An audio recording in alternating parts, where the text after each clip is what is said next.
मेरे प्यारे नबी तुमसा कोई नहीं, सैयदुल अंबिया खातमुल मुरसलीन। আসসালামু আলাইকুম ওয়া রাহমাতুল্লাহি ওয়া বারাকাতুহু।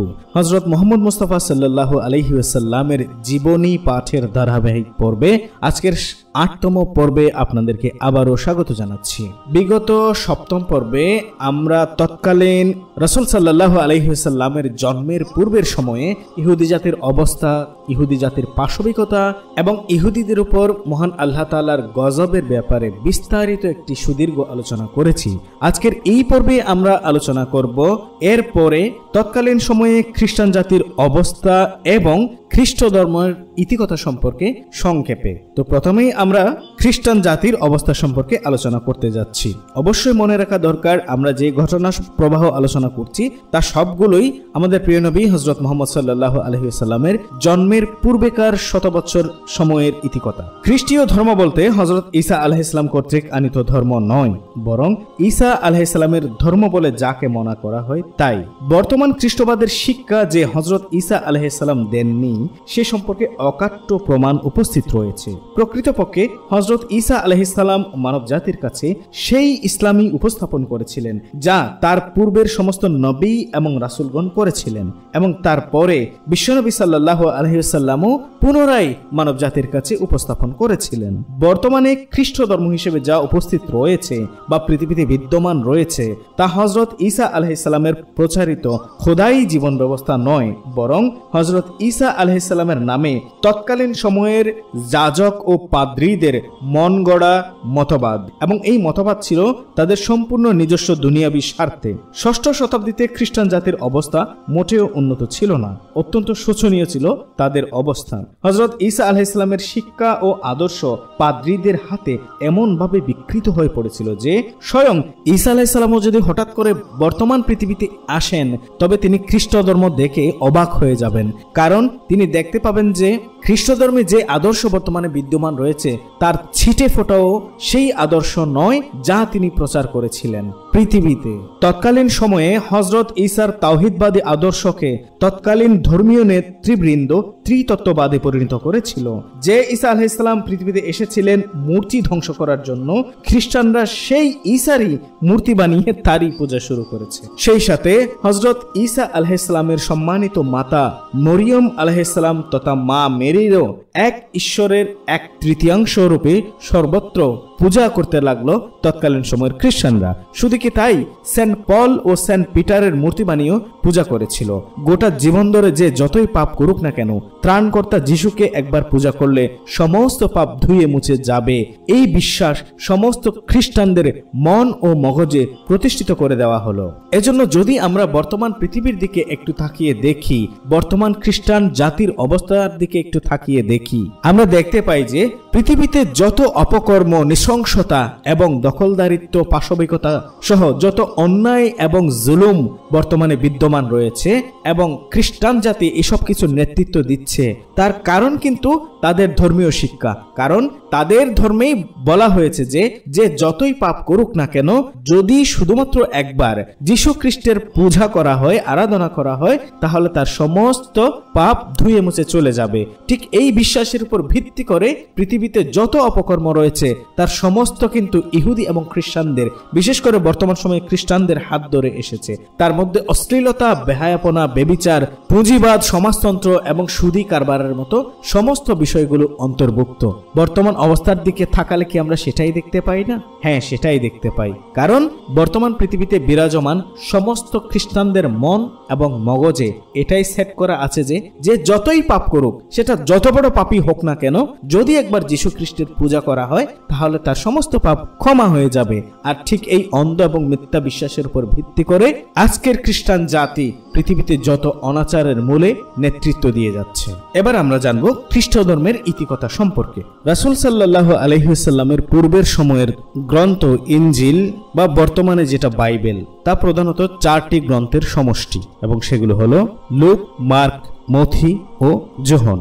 কিন্তু এই 4টা কিতাবের কোনোটাই ঈসা আলাইহিস সালামের নয়। তার উপরে নাযিলকৃত ওহী একত্রে পাওয়া যায় না। হযরত ঈসা আলাইহিস সালাম ভ্রমণকালে বিভিন্ন স্থানে যে সমস্ত উপদেশ দিয়েছেন সেগুলো স্বয়ং তার ভাষা নয়। বর্তমানে যা আছে তা যেমন আল্লাহর বাণী নয়, তেমনি ঈসা আলাইহিস সালামের বাণীও নয়। এগুলো আসলে ঈসা আলাইহিস সালামের শিষ্যদের, বরং তস্য শিষ্যদের লিখিত গ্রন্থ। তারা তাদের জ্ঞানের পরিধি অনুসারে ঈসা আলাইহিস সালামের জীবনী, ইতিহাস এবং বাণীসমূহ লিখেছেন। মতি নামের যে গ্রন্থ রয়েছে তা স্বয়ং মতির লেখা যে নয় তা ঐতিহাসিকভাবে সত্য। মথির আসল গ্রন্থ লেজিয়া বহু পূর্বেই গায়েব হয়ে গিয়েছে। মথির নামে যে পুস্তক আছে তা যে কার লেখা তা জানার কোনো উপায়ই পাদ্রীরা রাখেনি। স্বয়ং মতির নামের জায়গায় একজন অপরিচিত লোকের নামের মতো উল্লেখ করা হয়েছে। মতির 9ম অধ্যায়ে বলা হয়েছে, ইয়াশু সেখান থেকে সামনে অগ্রসর হয়ে মথি নামক একজন ব্যক্তিকে দেখতে পেলেন। সুতরাং এ থেকে কি প্রমাণিত হয় না যে এই গ্রন্থ মথির লেখা নয়? যদি মথির লেখা হতো তাহলে কি উনি এভাবে বলতেন যে ইয়াসু কিছুদূর অগ্রসর হওয়ার পর মথি নামক একজনের দেখা পেলেন? এটা কি বলতেন? মথি গ্রন্থের রচয়িতা যদি স্বয়ং মথি হতেন তাহলে তিনি এমন করে কেন তার নিজের নাম উল্লেখ করবেন? মথির গ্রন্থ পাঠ করলে বোঝা যায় তা মারাকাস গ্রন্থ হতে ধার করা, কারণ মারাকাস গ্রন্থের মোট আয়াতের সংখ্যা 1068টি। এর মধ্যে 470টি আয়াতের সাথে মারাকাসের বাইবেলের আয়াতের অবিকল মিল রয়েছে। মতির রচয়িতা যদি স্বয়ং মতি হতেন বা হযরত ঈসা আলাইহিস সালামের সঙ্গী হতেন তাহলে অন্য কারো লেখা বই থেকে তিনি সংকলন করতেন না। খ্রিস্টান গবেষকদের ধারণা এই গ্রন্থটি ঈসার 41 বছর পরে 70 খ্রিস্টাব্দে লেখা। আবার কারো ধারণা এটা 90 খ্রিস্টাব্দে লেখা। যোহন নামে যে বাইবেল রয়েছে তাও ঈসা আলাইহিস সালামের সঙ্গী যে যোহন, সে যোহনের লেখা নয় তা বর্তমান খ্রিস্টান গবেষকই স্বীকৃতি দিয়েছেন। যোহন নামের অন্য কোনো লোক এই কিতাব বানিয়েছে। এই কিতাব 90 খ্রিস্টাব্দে বা তারও অনেক পরে রচনা করা হয়েছে। খ্রিস্টান গবেষক হেরিং বলেছেন এটা 110 সালে রচিত। মার্ক নামের যে বাইবেল রয়েছে তা মারাকাসের লিখিত বাইবেল বলে স্বীকার করা হয়, কিন্তু মারাকাস কোনোদিন ঈসা আলাইহিস সালামের সাথে দেখা করেননি এবং তার সঙ্গীও ছিলেন না। কেউ বলেছেন এই মারাকাস যিশুকে ক্রুশে বিদ্ধ করার সময় সেখানে দর্শক হিসেবে উপস্থিত ছিলেন, কিন্তু এ কথার ঐতিহাসিক কোনো ভিত্তি নেই। মারাকাস হলো সেন্ট পিটার নামক শিষ্যের শিষ্য এবং তার কাছে তিনি যা শুনেছেন তাই তিনি গ্রিক ভাষায় লিখেছিলেন। এ কারণে খ্রিস্টান ধর্ম বিশারদগণ তাকে সেন্ট পিটারের বাণীর ব্যাখ্যাদাতা বলে দাবি করেন। 63 সালে বা 70 সালে এই মার্ক গ্রন্থ রচিত হয়েছে বলে ধারণা করা হয়। আমরা বর্তমানে 2023 সাল পার করছি কিংবা মাঝামাঝি সময়, তার মানে এই গ্রন্থ এখন হতে 30 বা 40 বছর কম 2000 বছর আগে রচিত হয়েছিল। লুক যে বাইবেল লিখেছেন তার মধ্যেও মারাত্মক বিভ্রান্তি রয়েছে। এই লুক নামক ধর্মনেতা যে কোনোদিন ঈসা আলাইহিস সালামকে দেখেননি এবং তার কথাও শোনেননি তা খ্রিস্ট ধর্ম নেতারা এক বাক্যে স্বীকার করেন। লুক ছিলেন সেন্ট পলের শিষ্য এবং তার সাথেই তিনি থাকতেন। লুক যা লিখেছেন তা সেন্ট পলের বাণী। স্বয়ং সেন্ট পল বলতেন, লুক যে বাইবেল রচনা করেছে তা আমার। অথচ মজার ব্যাপার হলো এই সেন্ট পলও হযরত ঈসা আলাইহিস সালামের সাহচর্য লাভ করেননি। তিনি যীশু খ্রিস্টের ক্রুশে বিদ্ধ হবার 60 বছর পরে খ্রিস্ট ধর্মে দীক্ষিত হন। সুতরাং হযরত ঈসা আলাইহিস সালাম ও লুক এবং সেন্ট পলের মধ্যে অনেকগুলো বছরের ব্যবধানজনিত শূন্যতা রয়ে গেছে। লুক নামক এই লোক হযরত ঈসা আলাইহিস সালামের বাণী কোত্থেকে জোটালো তা গবেষকদের কাছে আসলেই একটা রহস্যাবৃত রয়ে গেছে।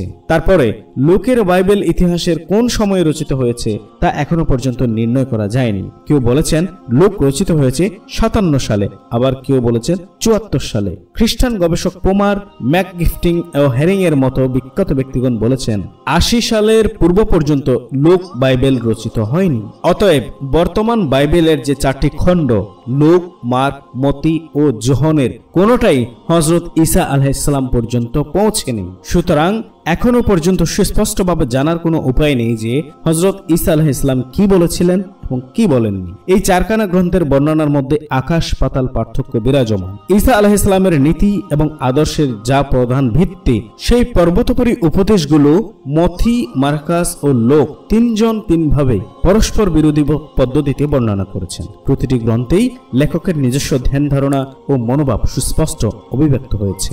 এসব পাঠ করলে মনে হয় যেন মতির প্রতিপক্ষ একজন ইহুদি এবং সে তার বিতর্কে বিজয় লাভ করতে উদ্গ্রীব।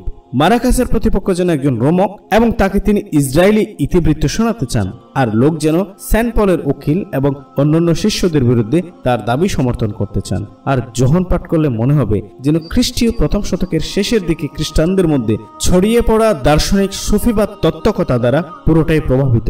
এভাবেই বাইবেলগুলোর ভেতরে তত্ত্বগত মতভেদ শাব্দিক বিরোধের চেয়ে বেশি হয়ে গেছে। ওদিকে ইঞ্জিলগুলো লিপিবদ্ধ করার কোনো চেষ্টাই খ্রিস্টীয় দ্বিতীয় শতকের আগে করা হয়নি। 150 সাল পর্যন্ত এ ধরনের ধারণা প্রচলিত ছিল যে লেখার চেয়ে মৌখিক বর্ণনা অধিকতর ফলদায়ক। দ্বিতীয় শতাব্দীর শেষের দিকে যা লেখা শুরু হলো সেগুলোকে নির্ভরযোগ্য বলে মেনে নেওয়া হলো না। নিউ টেস্টামেন্টের প্রথম প্রামাণ্য পাণ্ডুলিপিটি 397 সালে অনুষ্ঠিত কর্টোজেনা কাউন্সিলে অনুমোদন দেওয়া হয়। চারখানা বাইবেলই প্রথমে গ্রিক ভাষায় লিখিত হয়েছিল, অথচ হযরত ঈসা আলাইহিস সালাম এবং তার সমস্ত শিষ্যের ভাষা ছিল সুরিয়ানি। এভাবে ভাষার পরিবর্তনের কারণে চিন্তাধারা ও বক্তব্যের বিষয়ে পরিবর্তন অত্যন্ত স্বাভাবিক। ইঞ্জিলের যে প্রাচীনতম কপিটি বর্তমানে পৃথিবীতে প্রচলিত তা খ্রিস্টীয় 4th শতকের, দ্বিতীয় লিপিটি 5ম শতকের, আর তৃতীয় যে অসম্পূর্ণ লিপিটি রোমের পোপের লাইব্রেরিতে আছে সেটাও 4th শতাব্দীর চেয়ে বেশি প্রাচীন নয়। সুতরাং প্রথম 3 শতাব্দীতে যে বাইবেল প্রচলিত ছিল তার সাথে বর্তমান বাইবেল কতখানি সঙ্গতিপূর্ণ তা বলাটা আসলেই কঠিন। চিন্তাশীল ব্যক্তি মাত্রই সহজেই এই বিষয়টি অনুধাবন করতে সক্ষম হবেন। সে সময়ে বাইবেলকে কুরআনের মতো মুখস্থ করার কোনো চেষ্টাই করা হয়নি। প্রথম দিকে এর প্রচার ও প্রসার সম্পূর্ণরূপে মর্মগত বর্ণনার উপর নির্ভরশীল ছিল। বাইবেলের শব্দ নয়, এর বিষয়বস্তু প্রচার করা হতো। এতে স্মৃতির ত্রুটি বিচ্যুতি এবং বর্ণনাকারকদের নিজস্ব ধ্যান ধারণা প্রতিফলিত হওয়াটা অবশ্যই স্বাভাবিক। পরে যখন লিপিবদ্ধ করার কাজ শুরু হয় তখন তা নির্ভরশীল ছিল লিপিকারকদের কৃপার উপর।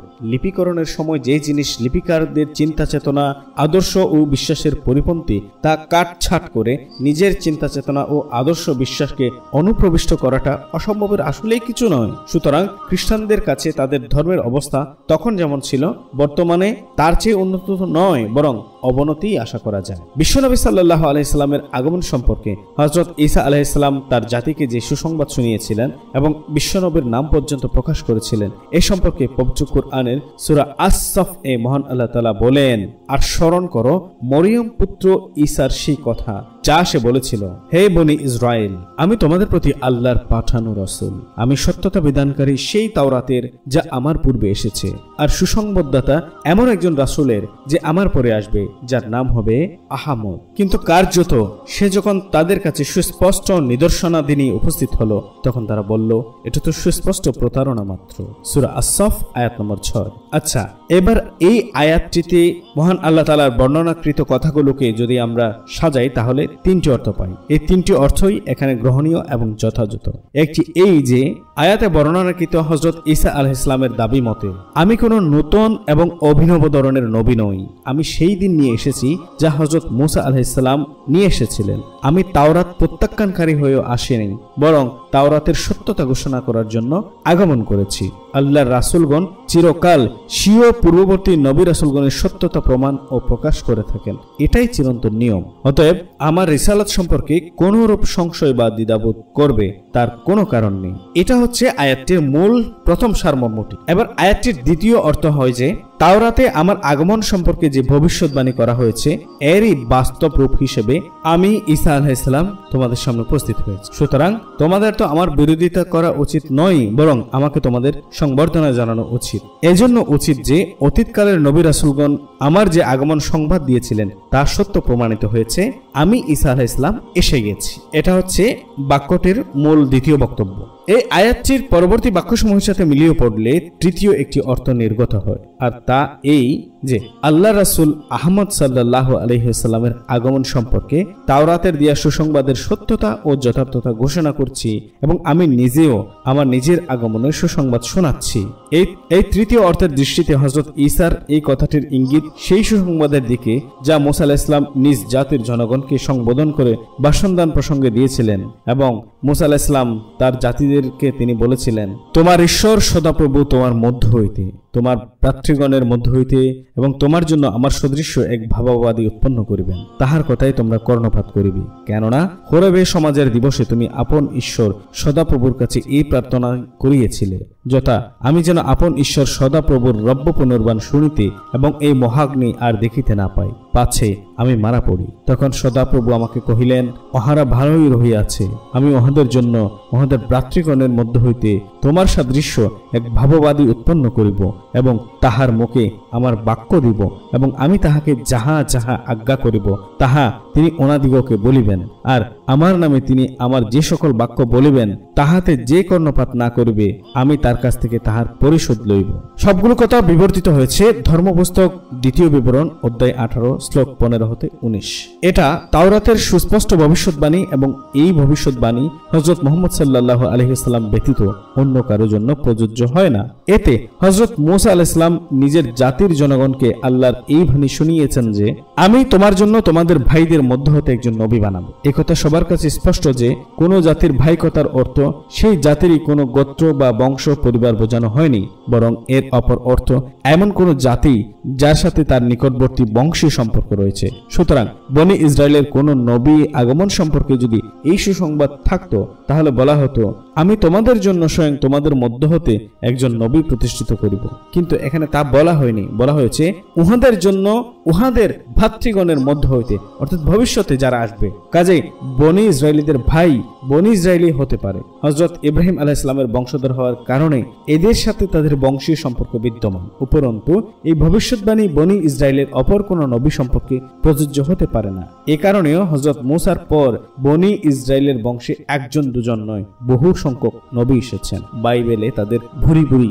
উল্লেখ রয়েছে। তো এই ছিল মোটামুটি তৎকালীন সময়ে খ্রিস্টান ধর্মের ইতিকথা। পরবর্তী 13তম পর্বে আমরা খ্রিস্টান ধর্মে বৈরাগ্যবাদ এবং বৈরাগ্যবাদের ইতিহাস সম্পর্কে জানতে চলেছি। মহান স্রষ্টা কর্তৃক প্রদত্ত জীবন ব্যবস্থায় কখনো বৈরাগ্যবাদের স্থান থাকতে পারে না, কারণ বৈরাগ্যবাদ মানুষের স্বভাবজাত চরিত্র এবং জীবন আচরণের সাথে সম্পূর্ণ সাংঘর্ষিক এবং অসমর্থিত। তাই বৈরাগ্যবাদে পরিপূর্ণ তৎকালীন খ্রিস্ট ধর্ম কিংবা চলমান খ্রিস্ট ধর্ম আসলে যে স্রষ্টা কর্তৃক প্রকৃত কোনো ধর্ম নয়, এটাই প্রমাণিত হবে। এবং বৈরাগ্যবাদের বিষয়ে আমরা পরবর্তী পর্বে জানতে চলেছি খ্রিস্টান ধর্মে বৈরাগ্যবাদ এবং বৈরাগ্যবাদের ইতিকথা সম্পর্কে মোটামুটি একটি সম্পূর্ণ আলোচনা আমরা শুনতে যাব। তাই পরবর্তী পর্বটি দেখার আমন্ত্রণ জানিয়ে এই পর্ব এখানে শেষ করছি। আসসালামু আলাইকুম ওয়া রাহমাতুল্লাহি ওয়া বারাকাতুহু। मेरे प्यारे नबी तुम सा कोई नहीं, सैयदुल अंबिया खातमुल मुरसलीन।